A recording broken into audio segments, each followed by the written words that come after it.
नमस्कार। किसान एक बार फिर उद्वेलित हैं और इस बार उनके आंदोलन की जो तरकीब है और जो तरीका है, जो उत्साह है, वो लगता है कि एक मंजिल तक पहुंचने की उनमें एक इच्छा है और लगता है कि कुछ मामले को हल करा करके ही माने। ये पूरा मामला किसानों का जो पिछले कुछ महीनों पहले सरकार ने जो 3 नियम कानून नए बनाए उसकी वजह से है। और सरकार का तो कहना है कि इससे किसानों का बहुत भला होगा, किसान अपनी उपज एक राज्य से दूसरे राज्य में बेच सकेंगे, उनको पैसा ज्यादा मिलेगा। उनके बिचौलिए जो है बीच में जिस तरीके से अनाज का पैसा खा जाते हैं, मिनिमम सपोर्ट प्राइस का पैसा खा जाते हैं, उससे भी उनको राहत मिलेगी। लेकिन किसान अभी इन तर्कों को समझ नहीं पा रहे हैं। पूरी की पूरी मिनिस्ट्री के कई बड़े मंत्री इस काम में लगे हुए हैं, लेकिन कुछ होते नहीं दिख रहा है। और आग इस समय जो है पूरी आग पंजाब से होकर के आ रही है, जहां कांग्रेस की सरकार है, यानी कि केंद्र के विरोधी दल की सरकार है। और वहां से यही मामला इस बार पूरे देश में जा रहा है। और पंजाब में किसान, क्योंकि देश के का एक पेट का बड़ा हिस्सा पंजाब के किसान भरते हैं और उनकी चिंताएं भी उनकी वाजिब हैं। और बहुत सारी बातें ऐसी कही जा रही हैं जिसको लेकर के वो हल निश्चित रूप से चाहते हैं। लेकिन बात क्यों नहीं बन रही है, ये एक समझना बहुत जरूरी है। इस पूरे मामले पर हमारे साथ बातचीत करने के लिए डॉक्टर देवेंद्र शर्मा हैं, जो कृषि विशेषज्ञ हैं और इनके आंदोलन के पैरोकार भी हैं और समझते भी हैं चीजों को। और उनका शुरू से मानना रहा है कि किसानों को उनका वाजिब हक नहीं मिला। तो सबसे पहले हम बात आपका स्वागत है डॉक्टर देवेंद्र शर्मा आपका, कि आपने नवोदय टाइम्स पंजाब केसरी से बातचीत करने के लिए समय निकाला। आखिर आपका जो तर्क रहा है, पहले भी बातचीत में हम लोग बातचीत करते रहे हैं, तो इसको समझना फिर से जरूरी होगा कि किसानों को उनका वाजिब हक नहीं मिलता है। ये तो सरकार भी मानती है और हम सब मानते रहे हैं। लेकिन सरकार किसानों को दुगने दाम देने की बात करके सत्ता में 6 साल पहले आई थी, 6.5 साल पहले आई थी। क्या वो इस दिशा में सही काम कर रही है, और अगर नहीं कर रही है तो क्यों नहीं कर रही?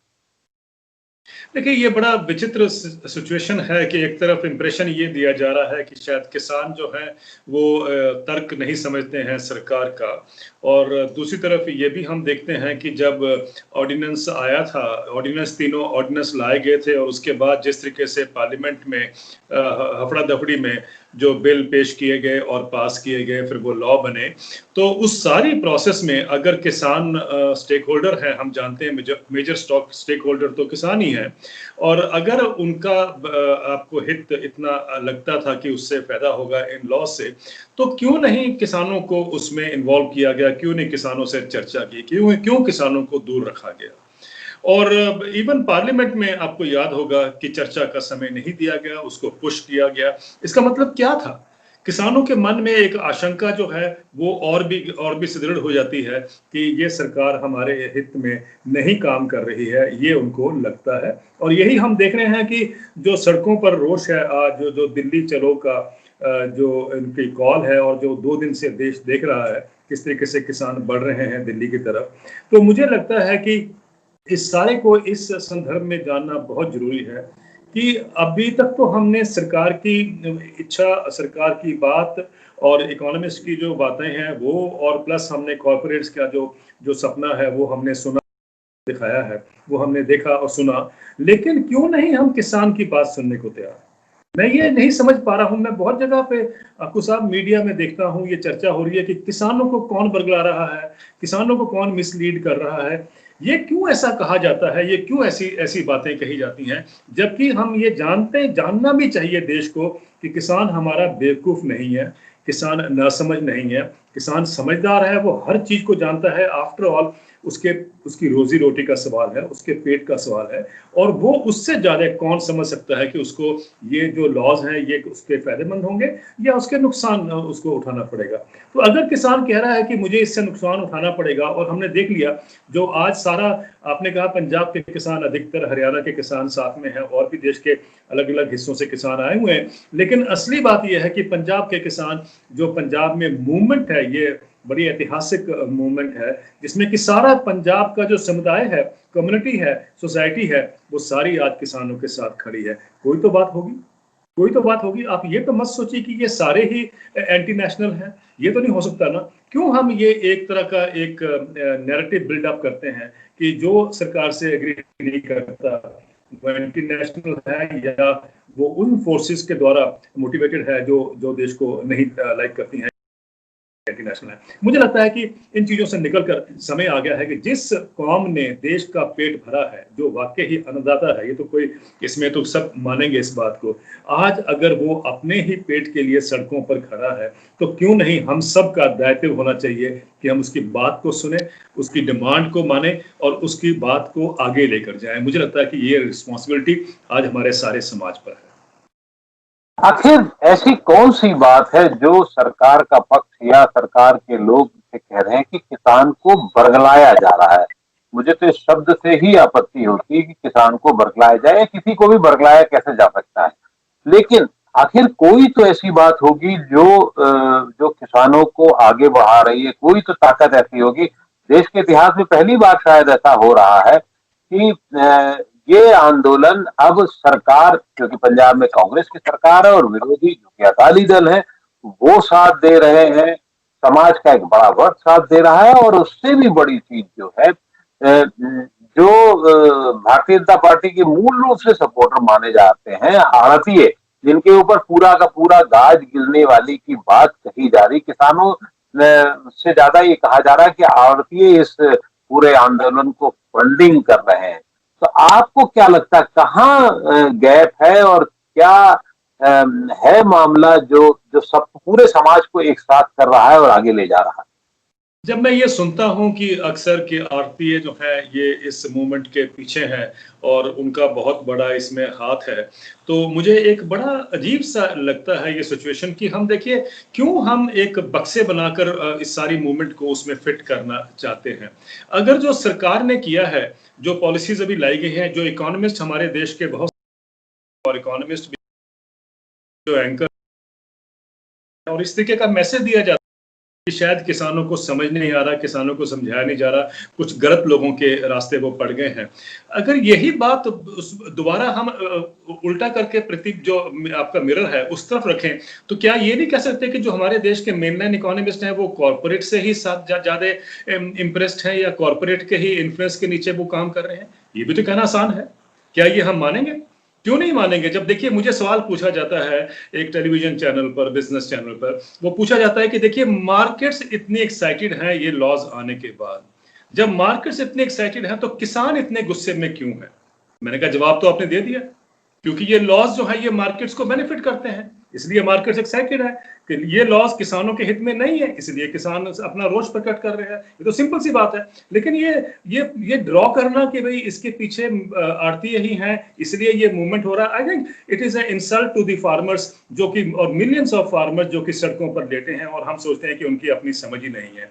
I think let us be very clear कि यस, आड़ती भी इसमें इंपैक्ट होते हैं, वो भी साथ दे रहे होंगे इस बात का, लेकिन प्राइमरली पंजाब की मूवमेंट का एक ये हिस्टोरिक मैं इसलिए मानता हूं कि पहली बार मैंने बहुत सालों के बाद एक ऐसा मूवमेंट देखा है जहां की मूवमेंट जो है it is neither driven by religion not driven by political ideology, बल्कि ऐसी मूवमेंट है स्पॉन्टेनियस कि उसने पॉलिटिक्स को भी और रिलीजन को भी अपने पीछे लगा लिया है। आप देखिए जो सरकार की पार्टनर थी पॉलिटिकल पार्टी, कितने दिन वो ना करते रहे, अल्टीमेटली उनको अपने मिनिस्टर को, कैबिनेट मिनिस्टर को विड्रॉ करना पड़ा, और आपने देखा कि एनडीए से वो अलग हुए। उन्होंने भी फार्मर्स के मूवमेंट को सपोर्ट किया।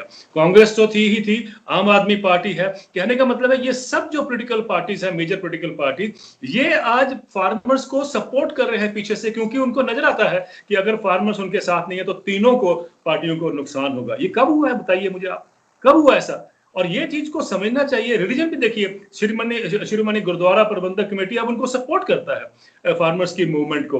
एक्टर्स, सिंगर्स, सिविल सोसाइटी के लोग, सारा समाज पंजाब का अगर आज खड़ा है किसानों के साथ, तो ये तो मत अब कहिए कि पंजाब का सारा जो प्रदेश है वो सारा ही बेवकूफ है या सबको नासमझ है। ऐसा तो नहीं हो सकता। Let us try to understand the realities. I think the realities is that this movement is historical in lot many ways, और इतना लंबा मूवमेंट चल रहा है।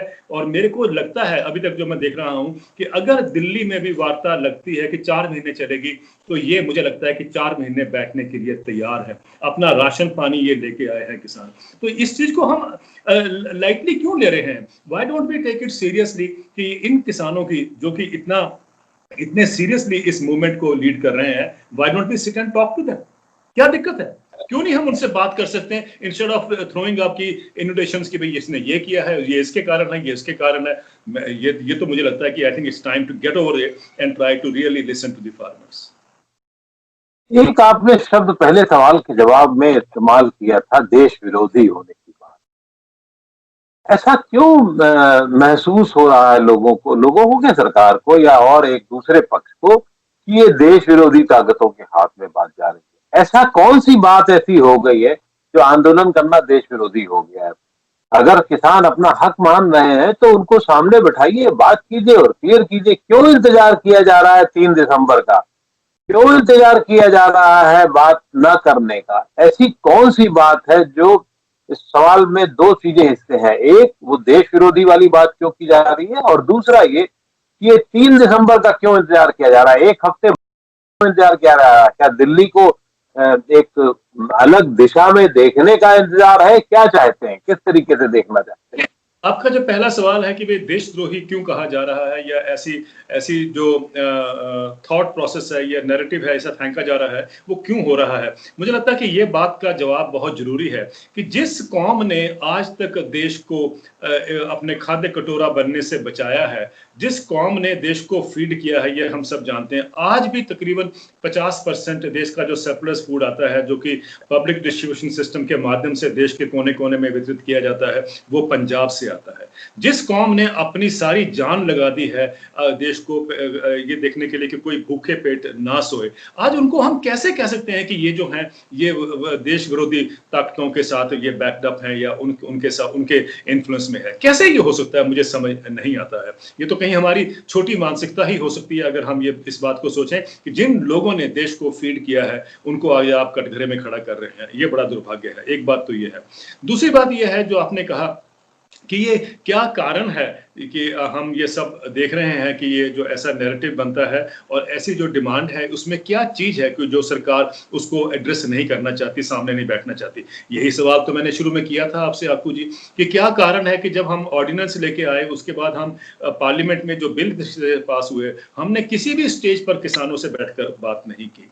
क्यों? क्या हम समझते हैं कि किसान हमारे जानते नहीं है या समझते नहीं है कि उनके हित में क्या चीज होनी चाहिए?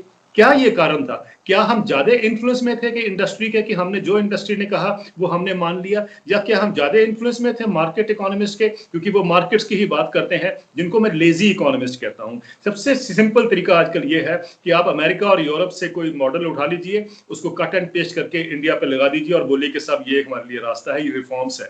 मुझे लगता है कि ये जो प्रोसेस है ये लेजी इकोनॉमिस्ट का, I think we need to know कि कौन से वो लेजी इकोनॉमिस्ट थे जिन्होंने ये सलाह हमें दी है, जबकि ये भी सलाह दी है कि हम किसानों के साथ ना बैठें, उनसे बात ना करें, जो हम जानते हैं वो देश के लिए बेहतर है या बेस्ट है। मुझे लगता है कि वो चीज को हमें उससे निकलना चाहिए। Let us sit across the table. आपने बिल्कुल ठीक कहा कि 3 दिसंबर का इंतजार क्यों है? हम आज भी बैठ सकते हैं, हम बात करें, चर्चा करें, देश के किसानों के साथ चर्चा करें, देश के पब्लिक डिबेट करें हम इसमें। मुझे ये समझ नहीं आया कि जब ऑर्डिनेंस और ऑर्डिनेंस के बाद भी कभी आपने डिबेट देखी, पब्लिक डिबेट होती हुई देश में? क्यों नहीं वो इकोनॉमिस्ट भी हों और किसानों के साथ जो बात करने वाले हैं, जो दूसरे तरीके से देखते हैं, उनके भी लोग हों, पब्लिक डिबेट हो। Let us listen. हम तो जानना चाहते हैं कि ये सब दूध का दूध और पानी का पानी लोगों के सामने आए, and then let us take a decision call, एक ऐसी कॉल लें कि भाई क्या देश के हित में है। लेट अस ब्रिंग दोस पॉलिसीज इनटू प्लेस। ये तो इसमें तो किसी को गलत वो नहीं है ना, गलतफहमी नहीं है या दो राय नहीं है। Let's do that, take that initiative is what I feel.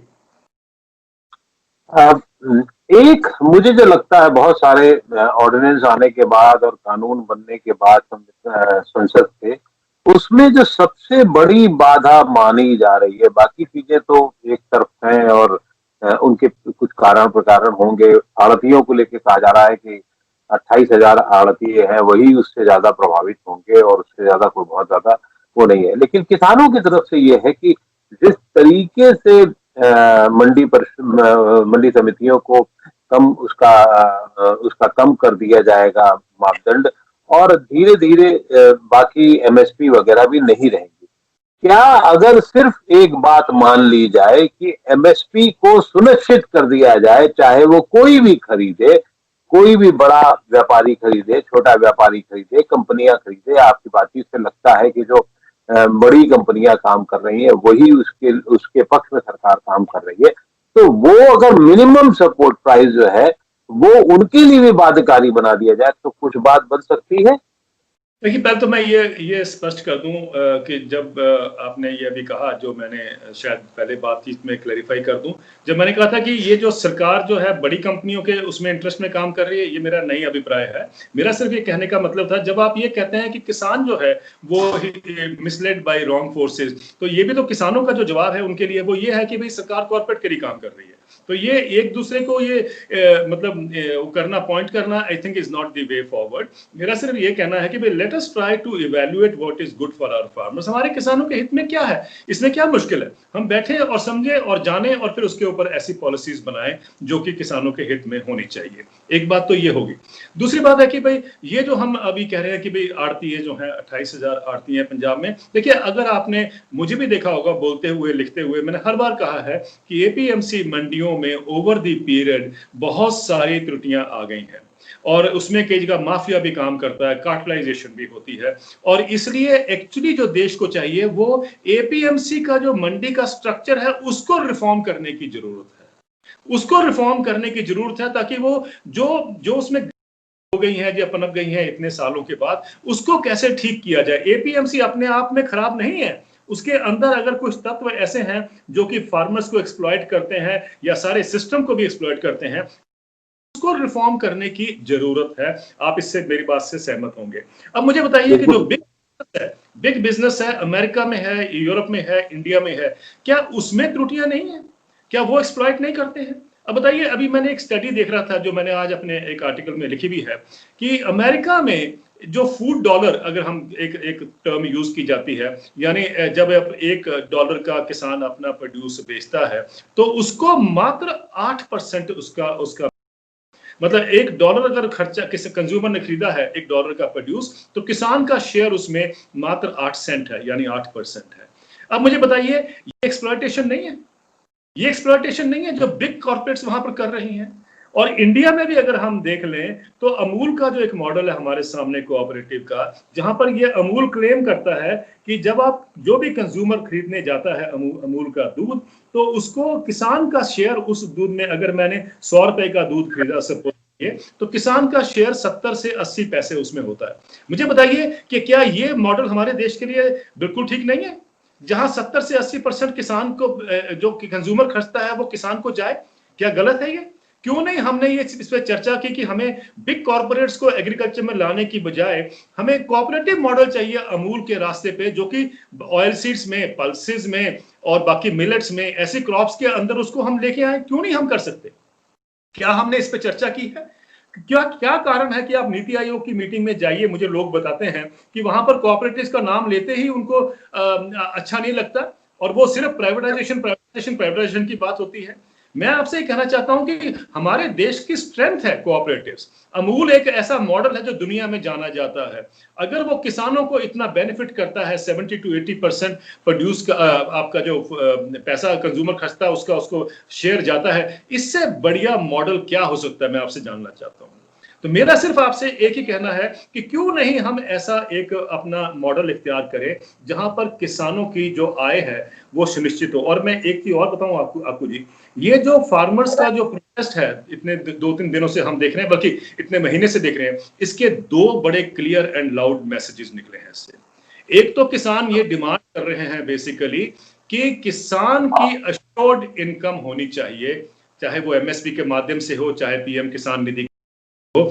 इसको अगर हम समझने की कोशिश करें तो इसका मतलब ये है कि किसान जो है वो ओवर द पीरियड कई दशकों से जो उनके साथ अन्याय हुआ कि उनको अपनी फसलों का जो सुनिश्चित दाम है वो नहीं दिया गया, जिसके करके उनकी इनकम जो है वो ऑब्वियसली कभी उनको अपने हक जो है, हक की इनकम जो उनको नहीं मिल पाई है, वो उसको रिस्टोर करना चाहते हैं, वो अपने अधिकार को लेना चाहते हैं। इसमें तो कोई गलत नहीं है। दूसरा लाउड मैसेज आता है इसमें से वो ये आता है कि जिन एग्रीकल्चर साइंटिस्ट ने या एग्रीकल्चर इकोनॉमिस्ट ने आज तक ये कहा कि किसानों को ये करना चाहिए, और एग्रीरियन डिस्ट्रेस के बारे में बताया जाता है कि वो क्योंकि शायद उनकी प्रोडक्टिविटी लो है, पानी नहीं है, ये सब बातें होती हैं, लेकिन कभी आज तक आप बताइए इकोनॉमिस्ट ने कभी आज तक इस बात की चर्चा की कि एक्चुअली जो क्राइसिस हिट कर रहा है फार्मर्स को वो उनकी लो इनकम है।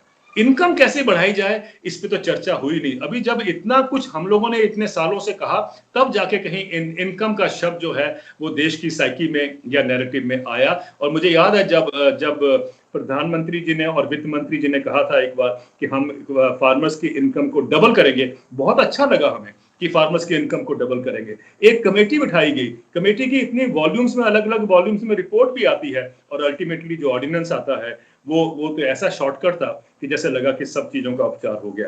मैं आपसे सिर्फ यही कहना चाहता हूं कि जो ये बिल्कुल ठीक है, let us try to work out a mechanism, ऐसा हम मैकेनिज्म तैयार करें जबकि किसान को भी एक हर महीने कम से कम एक इस बात की अश्योरेंस हो कि वो उसको सुनिश्चित आय के लेवल पे एक हम टर्म भी मैं तो हर जगह बोलता हूँ, कम से कम किसान को हर महीने 18,000 रुपए की एक हमें कमिटमेंट देनी चाहिए कि इतनी उसकी इनकम होगी। और वो इनकम कैसे हम वर्क, उसके लिए हमें एक commission for farmers income and welfare बनाने की जरूरत है, और वो बाद में काम करे, लेकिन पहले हम एमएसपी को लीगल, जैसा किसान मांग रहे हैं, एक चौथा अधिनियम लेके आए, चौथा एक लॉ क्रिएट करे कि एमएसपी आगे से जो है वो लीगल राइट बन जाएगी किसानों के लिए, देश में कहीं भी एमएसपी से नीचे खरीद नहीं होगी। इसमें क्या गलत है? आपको क्या लगता है, जब एक तरफ प्रधानमंत्री या भारतीय जनता पार्टी की सरकार कहती है कि किसानों को दोगुना उनके मूल्य मिलना चाहिए उपज का, और दूसरी तरफ एमएसपी को लेकर के एक हिच है कि वो नहीं किया जा रहा है, क्या बाधा है सरकार के सामने, क्या क्या मुश्किल है? बेसिकली मैंने आपसे कहा जब शुरू में कि जिन इकोनॉमिस्ट ने ये सजेस्ट किया होगा, जो हमारे मेन लाइन इकोनॉमिस्ट है, जो ये बिलीव करते हैं कि markets will address this issue, markets will provide a higher income to the farmers, I think उस सोच से हमें बाहर निकलना है, और वो नहीं शायद हो पाया। मैं इसलिए कह रहा हूं क्योंकि जिस मार्केट्स की आज बात की जा रही है कि वो किसानों को ज्यादा दाम देगी, ये कहा जा रहा है जब ये लॉज इंप्लीमेंट हो जाएंगे, तो मैंने जैसे कि कई बार कहा है कि अमेरिका और यूरोप में वो मार्केट्स फेल हो गई। जब अमेरिका और यूरोप में वो मार्केट्स फेल होगी, वहां पर एग्रीकल्चर सब्सिडी पे टिका हुआ है, तो हम वो फेल्ड मॉडल क्यों भारत में लेके आ रहे हैं? ये मेरा कहना है। वो जो इकोनॉमिस्ट हैं जो ये कहते हैं कि जिनको बहुत इसमें विश्वास होगा या सोचने उनको लगता है कि यही एक रास्ता है, मुझे लगता है, तभी मैंने आपसे पहले कहा था, let us have a public debate. वही इकोनॉमिस्ट हो, मैं भी उनमें डिबेट करने को तैयार हूं। मेरे साथ बहुत से लोग ऐसे होंगे जो इस बात को करना चाहेंगे, समझना चाहेंगे कि भाई ये कैसे इन्होंने ये सोच लिया कि markets will be providing an answer. मुझे लगता है कि मार्केट्स अगर दुनिया में सक्सीड करके होते तो आज दुनिया में किसान जो है क्राइसिस में नहीं होते। मैं आपको बताऊं कि सिर्फ भारत में ही नहीं, जो एग्रीकल्चर जो है या किसान है, वो आप डेवलप्ड कंट्रीज में देखिए, वहां भी वो दुखी है। और अमेरिका में तो हम सब जानते ही हैं कि उनका जो क्राइसिस इतना भयंकर है कि आज किसानों के सिर पर, किसान तो सिर्फ 1.5% है वहां की पॉपुलेशन के, और उनके ऊपर आज 425 बिलियन डॉलर का कर्जा खड़ा है। 425 billion dollar is not a small amount sir. और अगर ये ओपन मार्केट्स के होते हुए वहां पर इतना बड़ा कर्जा खड़ा है, तो how can we be very proudly saying कि हमारे जो रिफॉर्म्स हैं मार्केट्स करने से हम अपने किसानों का फायदा कर सकेंगे? I think we need a rethinking on this. आंदोलन का जो रूप है और जो दिल्ली में अभी हम देखने को आज मिल रहा है कि एक पढ़ा लिखा किसान बिल्कुल जिस तरह से बात कर रहा है, जिस विश्वास के साथ बात कर रहा है, जो इनकलाबी बात करने के, वो कह रहा है कि इनकलाब है, देश का इनकलाब है, ये किसानों का आंदोलन नहीं है। वो ये तक कह देता है, जो देशज किसान है वहां का, कि जब हम इंदिरा गांधी से नहीं डरे तो फिर इनसे क्यों डरेंगे। तो जब इस दौर में आंदोलन आ गया, तो क्या आपको लगता है कि इस बार ये आंदोलन आर या पार की लड़ाई पे ही जाएगा? देखिए, किसानों का तो ये कहना है, जो मैं भी पढ़ रहा हूँ, मैं भी देख रहा हूँ, कि वो कहते हैं कि आर-पार की लड़ाई है। और मुझे ये लगता है कि भई इसको हम प्रेस्टीज इश्यू नहीं बनाएँ, हम इसको ईगो का इश्यू नहीं बनाएँ। हमें लगता है कि आफ्टर ऑल ये किसान जो है, ये देश की मेजॉरिटी पॉपुलेशन है। अब देखिए 60 करोड़ लोग खेती से जुड़े हुए हैं और 60 करोड़ लोगों का भविष्य ये जो किसानों की जो मूवमेंट है, उससे भी जुड़ा हुआ है।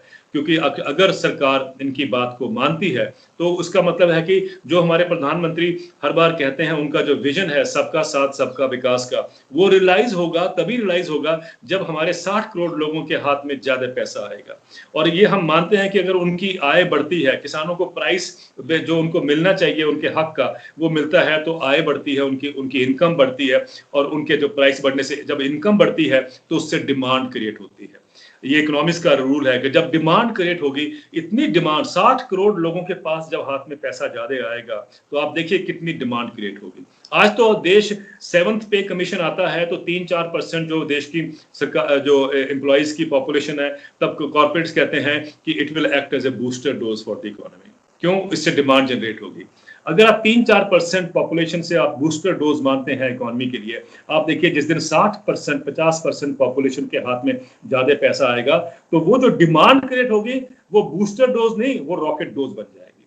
और वो इकोनॉमिक मॉडल की हम क्यों नहीं बात करते हैं, मुझे समझ नहीं आता। क्योंकि मार्केट रिफॉर्म्स में नहीं लिखा हुआ।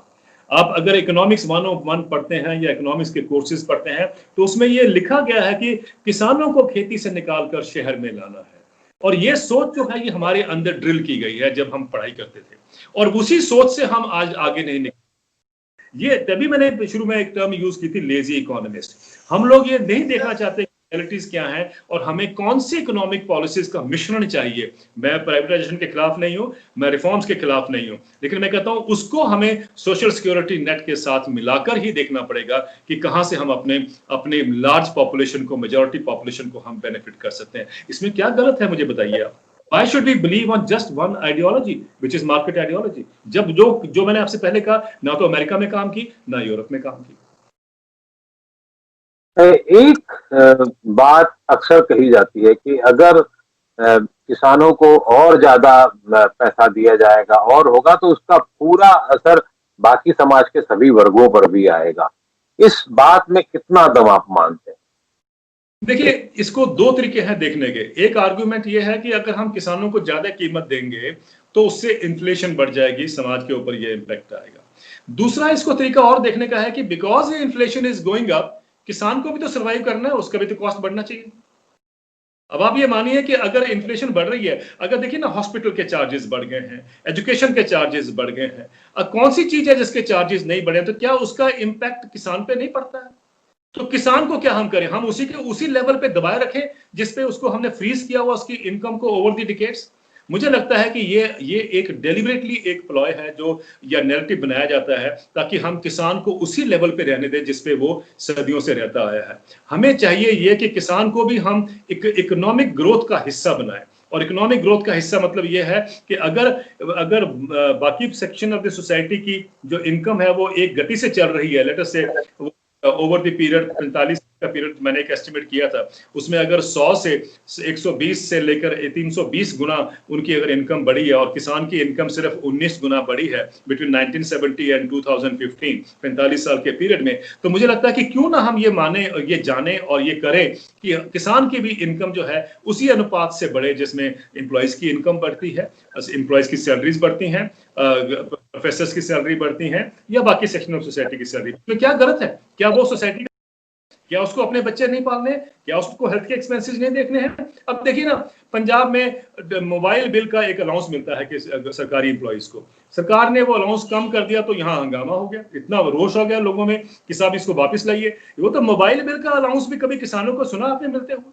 क्या कारण है कि एम्प्लॉइज को आप ये देते हैं? मुझे कोई दिक्कत नहीं है, लेकिन मेरा सिर्फ ये कहना है कि वो अगर ये सारी सोसाइटी में ये हम रैशनलाइज कब करेंगे कि ये जो बेनिफिट्स हैं जो एक तबके को या दो तबके को या सब एक सेक्शन को जाते हैं, वो किसानों को क्यों नहीं, मेजॉरिटी पॉपुलेशन को क्यों नहीं? इसलिए मैं ये बात कर रहा हूं क्योंकि ये सोच है कि अगर इनकी इनकम बढ़ेगी तो सारी सोसाइटी के ऊपर इसका असर पड़ेगा। क्या इसका मतलब ये हुआ कि we will go on penalising farmers for producing food?